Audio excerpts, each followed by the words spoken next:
বিসমিল্লাহির রহমানির রহিম। প্যারা হাজরিন, আল্লাহ রাব্বুল আলামিন পবিত্র কোরআনের সূরা জুমার ৭১ নম্বর আয়াতে এমনটা বলছেন, আসিকাল্লাযিনা কাফারু ইলা জাহান্নামা জুমারা।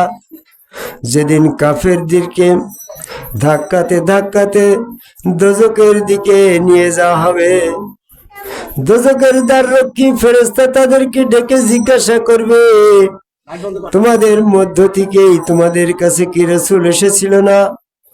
সেই রাসূল কি তোমাদের কাছে আজকের এই দিনের কথা বর্ণনা করে নাই? তখন তারা বলবো, হ্যাঁ, আমাদের মধ্য থেকে আমাদের কাছে রাসূল এসেছিল, কিন্তু আমরা তাদেরকে না মেনে কাফের হয়েছি। আমাদেরকে এই দুনিয়ায় জীবন দিয়েছে, দীর্ঘ জীবন দিয়েছে। এই জীবনের মধ্য দিয়ে আমাদেরকে কাফেরের পথ পরিহার করে যদি মৃত্যুর পূর্বে আমরা আল্লাহর পথের সন্ধান না করে মরি, তাহলে সেদিনকে আমাদেরকে কাফেরের দলভুক্ত হতে হবে আর জাহান্নামের দিকে যেতে হবে। আমি সেই জন্য বলছি, দুনিয়ায় মত্ত না হয়ে কিছুক্ষণ সময়ের জন্য যদি আমরা আখিরাতের দিকে চিন্তা করে, মৃত্যুর কথা চিন্তা করে আমরা আল্লাহর পথ অনুসন্ধান করি, কোরআনের মাধ্যমে হেদায়েতের পথ অনুসন্ধান করি, তাহলে হয়তো আমরা মৃত্যুর পূর্বে ঈমান নিয়ে মরতে পারবো। ঈমান শব্দটা দিয়ে আমাদেরকে এই দুনিয়াতে ঈমান অর্জন করার ব্যাপারে একটু সহযোগিতা হতে পারে। তাই আমি ঈমান সম্পর্কে কিছু কথা বলতে চাই, কারণ মৃত্যুর পূর্বে যদি আমাদের ঈমান না থাকে, তাহলে আমরা কাফের অবস্থায় মৃত্যুবরণ করব। সূরা তওবার ৮৪ নম্বর আয়াতে এমনটা বলছেন, যারা কাফের অবস্থায় মৃত্যুবরণ করবে তাদের জন্য তুমি দোয়া করো আর না করো উভয় সমান। অর্থাৎ কাফের অবস্থায় মৃত্যুবরণ করলে তার আর কোনো পরিত্রাণ নাই, কোনো ব্যবস্থা নাই। তাহলে ঈমান নিয়ে মৃত্যুবরণ করাটা এটা আমাদের সকলেরই কামনা, সকলেরই বাসনা, সকলেরই উচিত। তাই যদি আমরা ঈমান শব্দটার বিশ্লেষণ না করি, তাহলে আমি যে ঈমান অর্জন করতে পেরেছি কিনা কিংবা পারলাম কিনা সেটাও তো নির্ণয় করে না নিয়েই আমি মৃত্যুবরণ করলাম। ঈমান এমন একটা সাবজেক্ট যেটা হচ্ছে বিশ্বাস, যেটা এমন বিশ্বাস, সেই বিশ্বাসটা হবে দিন সম্পর্কে ঈমানের কথা বলা হয়েছে। ঈমান বলতে বিশ্বাস, আর এখানে প্রথম বিশ্বাসটা করতে হবে আমানতু বিল্লাহি, আল্লাহতে বিশ্বাস এবং আল্লাহর রসুলে বিশ্বাস। আল্লাহতে বিশ্বাসের বাস্তবায়ন হচ্ছে রসুল বিশ্বাসের পরে। আমি আমার গবেষণায় দেখেছি, যদি আমাকে আল্লাহ বিশ্বাস করা লাগে, তাহলে আমাকে রসুল বিশ্বাস করতে হবে আগে। কারণ আল্লাহ বিশ্বাসের বাস্তবায়ন হচ্ছে রসুল বিশ্বাস। কারণ আল্লাহ বিশ্বাসের যে ৪টা স্তর আছে, ওয়াল আওয়ালু ওয়াল আখিরু ওয়াল জাহিরু ওয়াল বাতিনু। সূরা হাদীদের ৩ নম্বর আয়াত খুলে দেখবেন। আল্লাহ আদিতে ছিল, এটা আমার বিশ্বাস করা লাগে এবং সেটা সেজদা করা লাগে। আল্লাহ সবার শেষে থাকবে, বিশ্বাস করা লাগবে এবং সে আল্লাহকে সেজদা করা লাগে। আল্লাহ গোপনে আছে, বিশ্বাস করা লাগে এবং সেজদা করা লাগে। আল্লাহ প্রকাশ্য আছে, এই প্রকাশ্য আল্লাহকে বিশ্বাস করে প্রকাশ্য সেজদা করার ক্ষেত্রে আজকে আমরা বিভ্রান্তিতে পড়ে যাচ্ছি। আল্লাহ ইজ দা এভরিহোয়ার, আল্লাহ সমস্ত জায়গায়। সূরা নিসার ১২৬ নম্বর আয়াতে বলা হয়েছে, আলা কুল্লি শাইইন মুহিতুন, সমস্ত জায়গায় আল্লাহ। কিন্তু প্রকাশ করার ক্ষেত্রে কিন্তু বলা হচ্ছে আল্লাহ রাব্বুল আলামিনের প্রকাশের যে বিশ্বাস, প্রকাশের বিশ্বাসটা হচ্ছে কুল ইন কুনতুম তুহিব্বুনাল্লাহ ফাতাবিউনি, যদি তুমি আল্লাহকে ভালোবাসতে চাও তাহলে প্রকাশ ঠিকানা হচ্ছে রসুল। কলিন কুনতুম তুহিব্বুনাল্লাহ, যদি তুমি আল্লাহকে ভালোবাসতে চাও তাহলে তার প্রকাশ্য ঠিকানা হচ্ছে রসুল। তাহলে রসুলের হাত আল্লাহর হাত। ইউ বায়ুনাকা ইন্নামা বায়ুনাল্লাহ, সূরা আল ফাতির 10 নম্বর আয়াত। যখন তুমি রসুলের কাছে বায়াত গ্রহণ করবে, সেই হাতটা তো আল্লাহর হাত, তাহলে সে তো আল্লাহর কাছেই বায়াত গ্রহণ করলো। তাহলে রসুল বিশ্বাস, আল্লাহ বিশ্বাসের প্রথম স্তর হচ্ছে রসুল বিশ্বাস।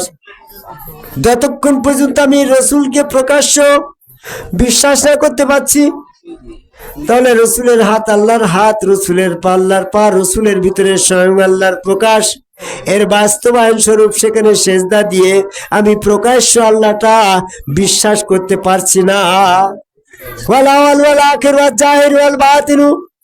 আদি আল্লাহ বিশ্বাস করছি, অন্ত আল্লাহ বিশ্বাস করছি, গোপন আল্লাহ বিশ্বাস করছি, এগুলা বিশ্বাসের ভিতরে সীমাবদ্ধ। কিন্তু যখন প্রকাশ্য আল্লাহ বিশ্বাস করতে বলা হয়েছে, প্রকাশ্য আল্লাহ পাকের বিশ্বাসের আগে আসছে প্রকাশ্য রসুল বিশ্বাস। প্রকাশ্য আল্লাহকে বিশ্বাস করতে গেলে প্রকাশ্য রসুলের প্রয়োজন। রসুল যদি বাস্তব প্রকাশ না হয় তাহলে প্রকাশ্য রসুলের বিশ্বাস হচ্ছে না। অনেকেই বলে নবী মুহাম্মদ সাল্লাল্লাহু আলাইহি সাল্লাম আমাদের রসুল।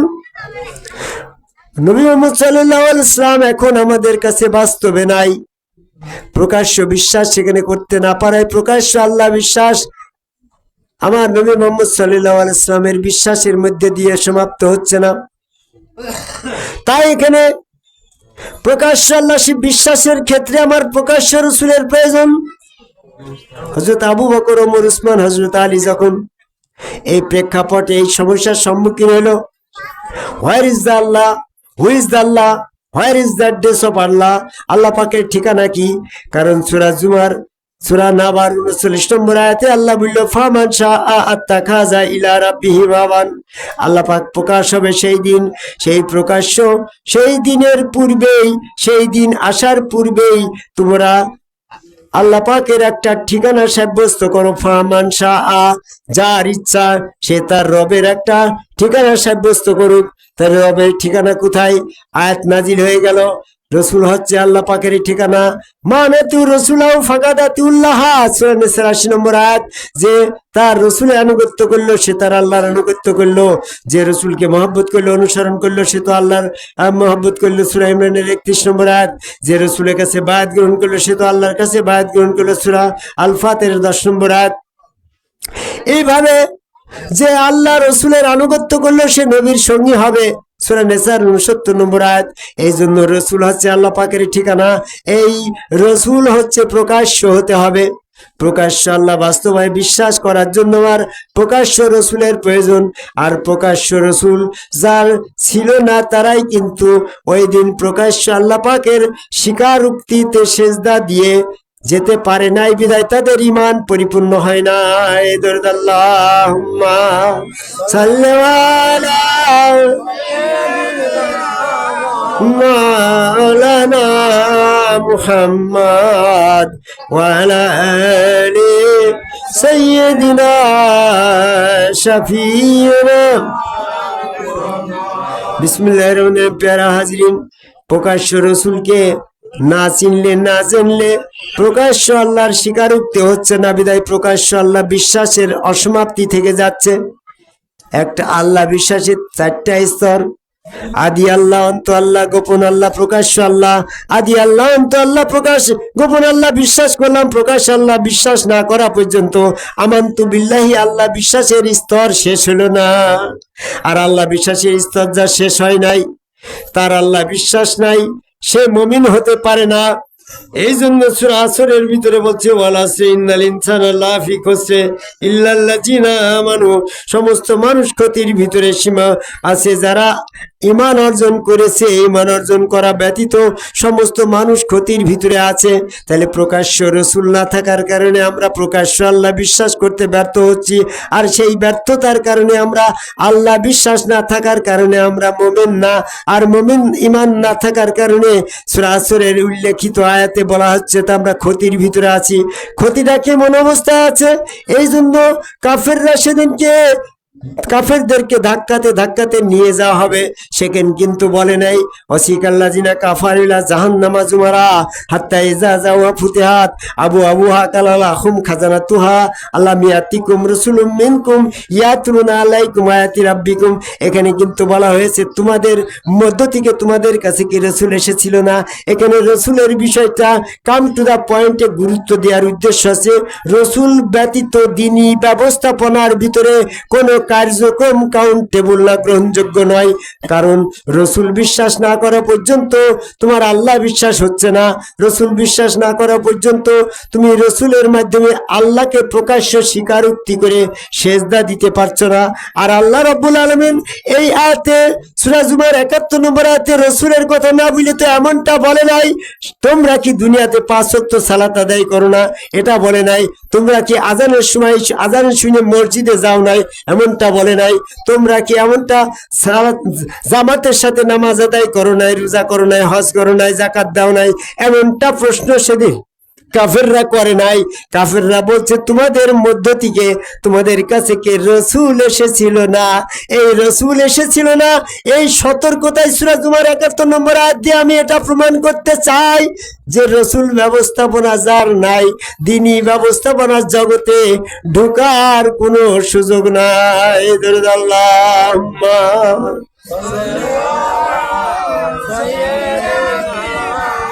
مولانا محمد وعلى آله سيدنا شفينا বিসমিল্লাহির রহমানির রহিম। প্যারা হাজিরিন, যারা ঈমান ব্যতীত মৃত্যুবরণ করবেন তাদের ক্ষতিগ্রস্ত হওয়ার সম্ভাবনা সূরা আসরের ভিতরে বলছে। আমি সংক্ষিপ্ত পরিসরে শুধু এতটুকুই বলতে চাই, এই রসুল ব্যবস্থাপনা বাদে আপনার দ্বীনি ব্যবস্থাপনার জগতে ঢোকার কোনো সুযোগ নাই। আমি একটা একটা করে পয়েন্ট আউট করে বলতে চাই, কারণ আমি অ্যারাবিকের পরে মাস্টার্স করছি, বিএসসি পাস করছি, আমি সায়েন্সের ছাত্র। আমি যদি আপনাকে বুঝাতে ব্যর্থ হই, পৃথিবীর কারোর ক্ষমতা নেই আপনার মতন মাইটে মুসল্লিকে ওর থেকে বুঝিয়ে সত্য পথের সন্ধান দিবে। আমি গর্ব করি না, তারপরও এমনটা বলতে চাচ্ছি, আপনি রসুল ব্যতীত পবিত্র হতে পারছেন না। সূরা বাকারা ১৫১ নম্বর আয়াতে বলছে কামা আরসালনা ফীকুম রাসূলুম মিনকুম ইয়াতলুনা আলাইকুম ওয়াযাক্কিকুম। তোমাদের মধ্য থেকে তোমাদের কাছে রসুল ব্যবস্থা এই জন্য পাঠানো হয়েছে, সেই রসুল তোমাকে পবিত্র করবে। যতক্ষণ পর্যন্ত রসুলের কাছে যে তোমার ওযু না হচ্ছে ততক্ষণ পর্যন্ত পবিত্র হচ্ছে না। আর পবিত্র না হলে ধর্ম ব্যবস্থাপনার কোনো কার্যক্রম তোমার হচ্ছে না, এমনকি তুমি কোরআন স্পর্শ করতে পারছো না। সূরা নহলের ৯৮ নম্বর আয়াতে বলছে যে তুমি শয়তান থেকে পবিত্র না হয়ে কোরআন স্পর্শ করো না, কারণ শয়তান থাকলে তোমার মস্তিষ্ক এই কোরআনের বিপরীত পথটা তোমার ভিতরে ঢুকিয়ে দেবে। তাহলে রসুল ব্যবস্থা যার নাই সে পবিত্র হতে পারে নাই। আমি আরেকটু বলি, তুমি রসুল না থাকার কারণে, রসুল বিশ্বাস না করার কারণে তুমি আল্লাহ বিশ্বাস করতে পারলে না। কারণ আল্লাহ বিশ্বাসটা তো প্রকাশ্য আল্লাহ বিশ্বাস করতে হবে। যদি তুমি প্রকাশ্য আল্লাহ বিশ্বাস করতে যাও তাহলে সূরা লুকমানের ৩৩ নম্বর আয়াত খুলে দেখেন, লাইয়া গারনাকুম বিল্লাহি গারুন। সেই প্রবঞ্চক শয়তান তোমাকে আল্লাহ সম্পর্কে প্রবঞ্চিত করবে। সে বলবে ইন্না আনা রাব্বুকা, আমি তোমার রব। তখন তো তুমি রব চেনো না, শয়তানও চেনো না। ভ্রান্তিময় অবস্থায় তুমি ভুল করে শয়তানকে এরকম রব বুঝে ফেলতে পারো। আমি হাসিবুল চিশতি যখন তোমার এরকম ওয়াজ করলাম তখন তুমি মনে মনে ভেবে নিলে শয়তান এসে যখন বলবে ইন্না আনা রাব্বুকা, আমি তোমার রব, তাহলে আমি মনে মনে ভাবলাম যে যখন শয়তান এসে বলবে আমি তোমার রব, তাহলে যে আসে তাকে আমি শয়তান বলবো, তাকেই শয়তান বলবো। মুখস্থ করে তুমি ঘুমাইলে শয়তান তোমার জানিয়ে ফেললে যে লোকমান তো এরকম গেলি শয়তান বলবে আমি শয়তান, গিয়ে তো আর লাভ হচ্ছে না। শয়তান তখন আর আইলো না। মনে করো আল্লাহ প্রকাশ্য রূপ নিয়ে তোমার কাছে এসে বললেন না না রাব্বুকা, আমি তোমার রব, কারণ আল্লাহ তো সবই পারে না। তাহলে তুমি মনে করলে এই তো সে আমার শয়তান এসে গিয়েছে, আল্লাহ দাবি করে আমার এ দাজ্জাল ঈমান নষ্ট করে ফেলবে। তাহলে তো তুমি আল্লাহকে শয়তান ভুলে ফেলবা। এই জন্য আল্লাহ রাব্বুল আলামিন সূক্ষ্মদর্শী মহাজ্ঞানী, তিনি আল্লাহ পাকের পরিচয় লাভ করার জন্য প্রথমেই তার শর্ত দিয়েছে রসুল ব্যবস্থাপনার মাধ্যম ছাড়া আল্লাহ দর্শন সম্ভব নয়। কারণ মুসা আলাইহিস সালাম যখন তুর পাহাড়ে আল্লাহ পাকের সাথে কথা বলেছিল, তখন আল্লাহ রাব্বুল আলামিন রসুলের স্বরূপ দর্শন করে রসুল স্রোতের ছদ্মবেশ ধরে মুসার কাছে উদয় প্রকাশ হয়েছিল। কারণ যদি নিরাকারে দৈব বাণীতে মুসার সাথে আল্লাহ কথা বলে, তাহলে নিরাকারে দৈব বাণীতে শয়তান তাকে বিভ্রান্তি করতে পারে। পর্দার আড়াল থেকে যদি আল্লাহ মুসার সাথে কথা বলে, পর্দার আড়াল থেকে শয়তান আল্লাহর পরিচয় দিয়ে মুসাকে বিভ্রান্ত করতে পারে। আগুনের রূপ ধরে যদি কথা বলে, আগুন আকারে শয়তান রূপ ধারণ করে মুসাকে ধোঁকা দিতে পারে। গাছ আকারে, জীব জানোয়ার, পশু পাখি, মানব আকৃতি, যে কোনো আকৃতি ধারণ করে যদি সেদিন মুসার সাথে আল্লাহ কথা বলে থাকে, তাহলে শয়তান সেই কায়দায় মুসাকে আল্লাহ সম্পর্কে পরিচয় দিয়ে বিভ্রান্ত করতে পারে। এই জন্য যে চেহারার ছদ্মবেশ শয়তানের ধরতে পারে না, সেই রসুল স্রোতের ছদ্মবেশ অর্থাৎ মুসার স্বরূপ, মুসা যেহেতু রসুল, মুসার স্বরূপের ছদ্মবেশ ধরে সেদিন আল্লাহ পাকের সাথে কথা হয়েছিল। আল্লাহ বলল, হে মুসা তুমি জুতা খুলে আসো, ইন্না আনা রাব্বুকা, আমি তোমার রব। এই তখন মুসা শনাক্ত করেছিল মুসার মতো চেহারা নিয়ে আগুনের ভিতরে দণ্ডায়মান হয়েছিল, তাই সে ওইখানে যে সেজদা দিয়েছিল। এই রসুল চেহারার ছদ্মবেশ ছাড়া আল্লাহর ইমান প্রকাশ্য আল্লাহ বিশ্বাস করা সম্ভব নয়। এজন্য আমি সংক্ষিপ্ত পরিসরে অতটা বলতে চাচ্ছি না। আপনারা যারা এই রসুলের হাত, আল্লাহর হাত, রসুলকে চিনে আল্লাহ চেনবেন, আর আল্লাহ চিনে শয়তান চেনবেন। Who's the Allah, who's the শয়তান, কে আল্লাহ কে শয়তান, এটার পার্থক্যকারী মানদণ্ড হচ্ছে প্রকাশ্য রসুল। প্রকাশ্য রসুল আপনাকে চিনতে হবে। অনেকেই বলে মোহাম্মদ সাল্লাল্লাহু আলাইহি সাল্লাম আমার রসুল। হযরত আলী প্রকাশ্য মোহাম্মদ সাল্লাল্লাহু আলাইহি সাল্লামকে চিনেছিল, তারপরে তাকে বিশ্বাস করেছিল রসুল হিসাবে। আপনি তো মোহাম্মদ সাল্লাল্লাহু আলাইহি সাল্লামকে চেনেন না, আর মোহাম্মদ সাল্লাল্লাহু আলাইহি সাল্লামকে না চেনার কারণে যদি রসুল ধ্যান করেন, তাহলে শয়তান তো অন্য একটা চেহারা নিয়ে এসে বলবে, ইন্না আমি তোমার রসুল। তখন তো তুমি মুহাম্মদকে না চিনে শয়তানকে রসুল বলে শনাক্ত করতে পারো, এখানে বিভ্রান্ত হতে পারো। এই জন্য আমি বলি, হযরত আলী যেমন মোহাম্মদকে চিনে রসুল বিশ্বাস করেছিল, তাই শয়তান তাকে ধোঁকা দিতে পারে নাই। আমি আমার গুরু হযরত খাজা নিজামুদ্দিন আহমেদ চিশতিকে চিনে ওই চেনা রসুলের স্রোত ধরে যখন সেজদা দিয়েছি, শয়তান আমার কাছে আর ধোঁকা দিতে পারছে না। কারণ আমি তো নিজাম স্রোত মুখস্থ আছে, নিজাম স্রোতে আমার রসুল, নিজাম স্রোতে রসুল, স্রোতে আল্লাহ ছদ্মবেশ ধরে আমার আল্লাহ আসবে। আমি আল্লাহ কোনটা, শয়তান কোনটা শনাক্ত করতে সক্ষম হব। এই জন্য সূরা জুমার 71 নম্বর আয়াতে ওয়াসিকা আল্লাযিনা কাফারু ইলা জাহান্নামা জুমারা হাত্তা ইযা যাও ফুতিহাত আবওয়াবুহা ক্বালা লাহুম খাজানাতুহা আলাম ইয়াতিকুম রাসূলুম মিনকুম ইয়াতলুনা আলাইকুম, তোমাদের মধ্য থেকে তোমাদের কাছে কি রসুল এসেছিল না? এখানে রসুল ব্যবস্থাপনার কথায় প্রমাণ করে যে রসুল ব্যতীত দ্বীনি ব্যবস্থাপনার কোনোটাই আমাদের জন্য সঠিক নয়। দরুদ আল্লাহুম্মা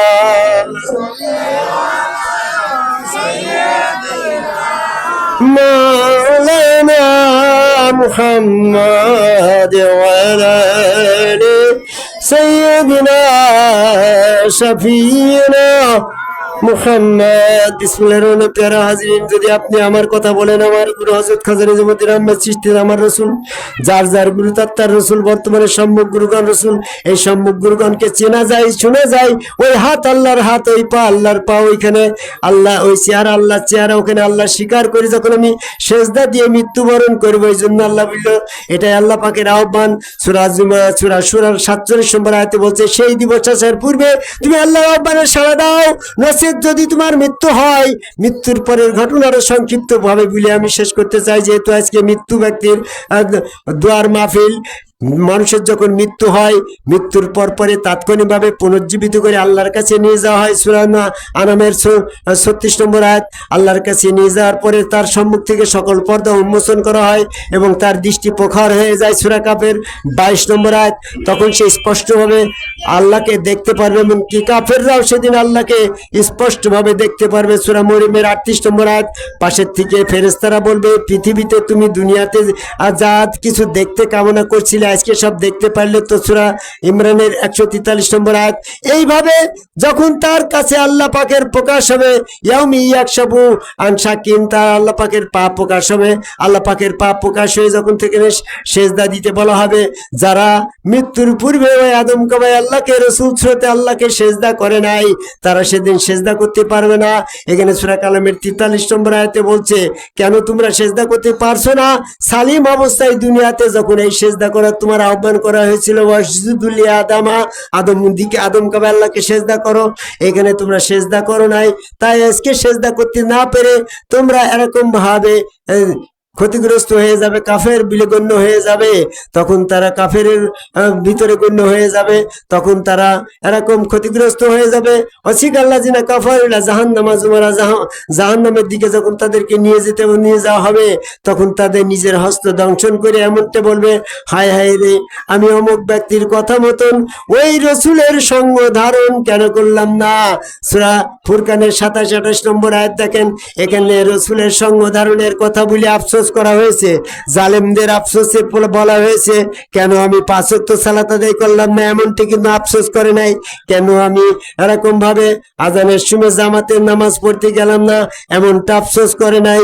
কেন আমি রোজা করলাম না, কোরবানি দিলাম না, এরকম ভাবে হজে গেলাম না, এমনটা আফসোস করে নাই। আফসোস করেছে কেন আমি ওই রসুলের সঙ্গ ধারণ করে ওই সৎকর্ম, যেটা ওই আদম সেজদাটা করলাম না কেন, ওই কর্ম বলতে যে কর্মটা ঈমান পরীক্ষায় আনা হবে, সেই আদম সেজদাটা না করার কারণে আজকে আমরা সমস্ত মানুষ ক্ষতিগ্রস্ত হয়ে যাচ্ছি। রসুলের হাত আল্লাহর হাত, সম্মুখগুরুকে রসুল বিশ্বাস, এইটা হচ্ছে রসুল বিশ্বাস। সম্মুখগুরু রসুল ছুঁতে আল্লাহ বিশ্বাস, এটা হচ্ছে আল্লাহ বিশ্বাস। আর ওইখানে ওই আল্লাহকে বিশ্বাস করে স্বীকার করার প্রমাণ স্বরূপ সেখানে সেজদা দিয়ে আল্লাহ রসুলের আনুগত্য করলো যারা, তারা নবীর সঙ্গী হবে। সূরা নেসার 69 নম্বর আয়াত, আল্লাহ রসুলের আনুগত্য যারা করলো তাদের কর্মফল বিনষ্ট হবে না। সূরা হুজরাতের 14 নম্বর আয়াত, আল্লাহ রসুলের আনুগত্য যারা করলো তারা জান্নাতে যাবে। সূরা আল ফাতির 17 নম্বর আয়াত, আল্লাহ রসুলের আনুগত্য যারা করলো তারা সফল কাম হবে, আল্লাহ রসুলের আনুগত্য যারা করলো তারা দয়া ক্ষমা পাবে। সূরা ইমরানের 132 নম্বর আয়াত। তাহলে আমাদের সমস্ত দ্বীনি ব্যবস্থাপনার কর্ম নির্ভর করছে সম্মুখ গুরু রসুলকে বিশ্বাস করে ওই সুরতে আল্লাহ স্বীকারোক্তি দিয়ে সেখানে সেজদার মাধ্যমে আল্লাহ রসুলের আনুগত্য করার এই ফর্মুলার ভিতরে আমরা নবী পাচ্ছি, জান্নাত পাচ্ছি, আমাদের কর্মফল বিনষ্ট হচ্ছে না, আমরা সফল কাম হচ্ছে, আমরা এরকম ভাবে ক্ষমা পাচ্ছি। এই সংক্ষিপ্ত পরিসরে যদি আমরা এই মৃত্যুর পূর্বে এই ফর্মুলায় আদম কাবায় সেজদাকারী একজন সম্মুখ গুরু রসুলের কাছে বায়াত গ্রহণ করে ওই হাত আল্লাহর, পা আল্লাহর, চেহারা আল্লাহ, ওর ভিতরে আল্লাহ বিশ্বাস স্বীকারোক্তি করে যখন সেজদা করব, তখনই আমি ক্ষতির হাত থেকে রেহাই পাবো, এটাই আমার তখন ঈমান হবে। আল্লাহ সূরা আসরের ভিতরে বলল, ওয়ালা ইন্নাল ইনসানা লাফি খুসর ইল্লাল্লাযিনা আমানু, যারা এইভাবে সমস্ত মানুষই ক্ষতির ভিতরে আছে, যারা এরকম ভাবে ঈমান অর্জন করলে, ঈমান বলতে আল্লাহ বিশ্বাস, রসুল বিশ্বাস, আখিরাত বিশ্বাস, কোরআন বিশ্বাস ইত্যাদি আরো কিছু আছে, এক পরিসরে এটা বলা যাবে না। আমি আজকে আলোচনা করলাম আল্লাহ বিশ্বাস আর রসুল বিশ্বাসের মূল ভিত্তি কোথায়। দরুদ আল্লাহুম্মা